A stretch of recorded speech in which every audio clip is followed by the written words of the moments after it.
Здравствуйте, мои дорогие! Я снова рада видеть вас на своем канале. Ну что, девчоночки, сегодня новый урок. Поехали! Коррекцию на эти ноготочки вы видели у меня на канале. Ссылочку оставлю в описании, если, конечно же, не забуду. Если забуду, напомните мне, пожалуйста.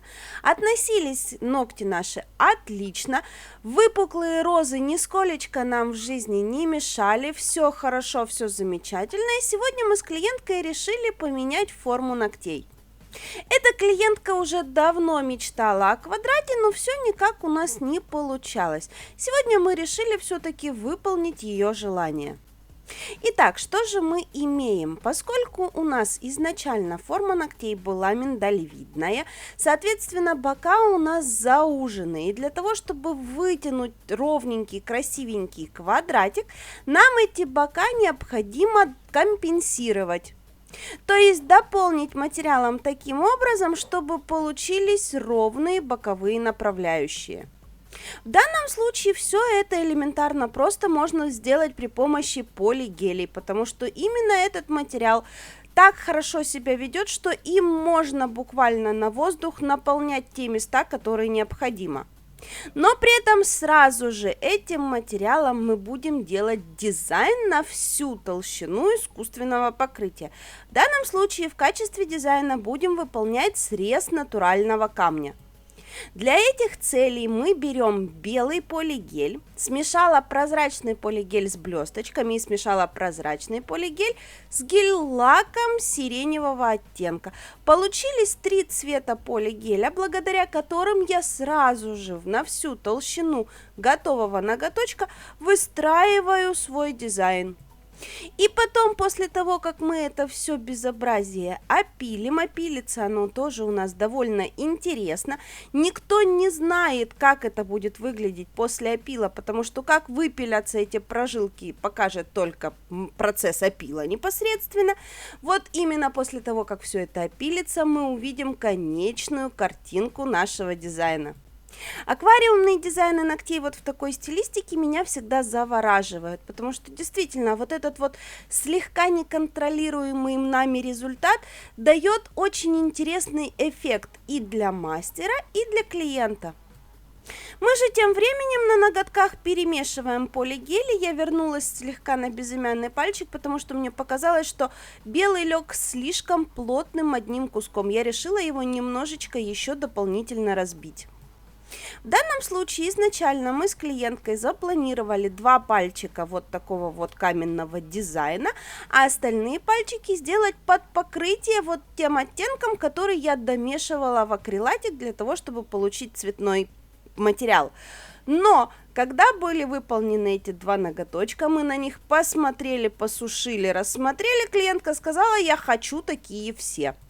Поскольку у нас один ноготочек свеженарощенный, не забываем поджимать на нем арочку. И возвращаемся к оставшимся пальцам, доделываем на них то же самое. Конечно же, логичнее было начать с мизинчика и двигаться по ручке, но поскольку, я же говорю, мы решили это в конечном итоге, да, то есть у нас изначально не планировалось так много дизайна на руке, то поэтому делается это все в каком-то непонятном для вас порядке. И для меня тоже, кстати, был этот порядок не совсем понятен, но как получилось, так получилось.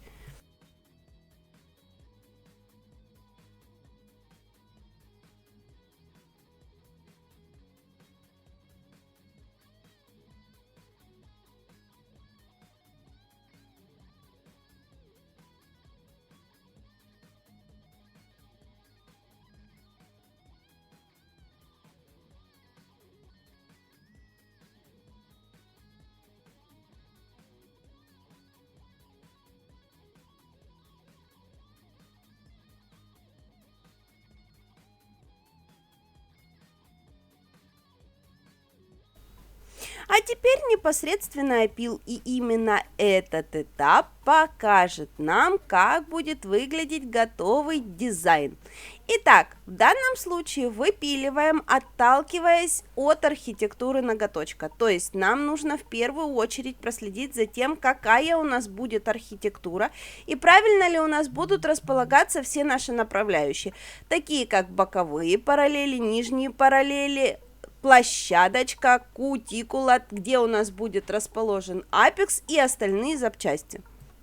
Но в процессе опила основных направляющих мы все-таки следим за тем, как выпиливается наш дизайн.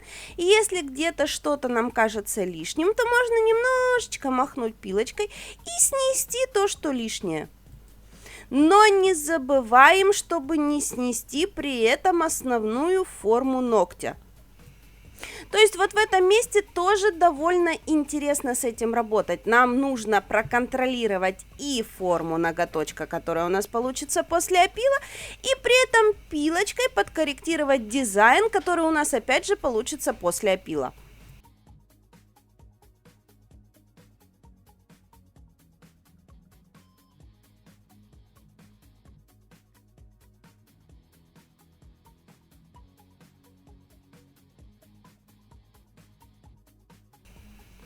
В этом месте нам с клиенткой не втерпешь было совершенно, и поэтому я перекрыла один ноготочек финишем для того, чтобы посмотреть, как это будет выглядеть в конечном итоге. Мы посмотрели, потом финиш вытерли, и после того, как опилили полностью всю ручку, переходим к прорисовке нашего дизайна. В данном случае прорисовка нам нужна не для того, чтобы сделать какие-то линии, а для того, чтобы прорисовкой подчеркнуть объем готового дизайна. То есть у нас прорисовка кладется, получается, выше, чем наши прожилки внутри ноготка, и этим самым она подчеркивает вот эти все заломы. Стараемся линии нашей прорисовки сделать живые, то есть у нас где-то плотные линии, где-то тонкие линии, где-то очень тонкие линии. Чем интереснее будут переходы в линиях, тем интереснее и живее будет смотреться полностью прожилка.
Покрываем наши готовые ноготочки финишным покрытием, и на этом все. Время выполнения данной процедуры у нас заняло 1,5 часа вместе все вместе с дизайном, с прорисовкой и со всем остальным. Поэтому можно этот дизайн отнести к разряду простых и быстрых дизайнов ногтей. Ну и поскольку здесь все элементарно просто, с этим справятся даже самые начинающие мастера. А на сегодня я с вами прощаюсь. Надеюсь, вам понравилось. Жду ваши комментарии. Встретимся в новых уроках. Всем до новых встреч. Пока!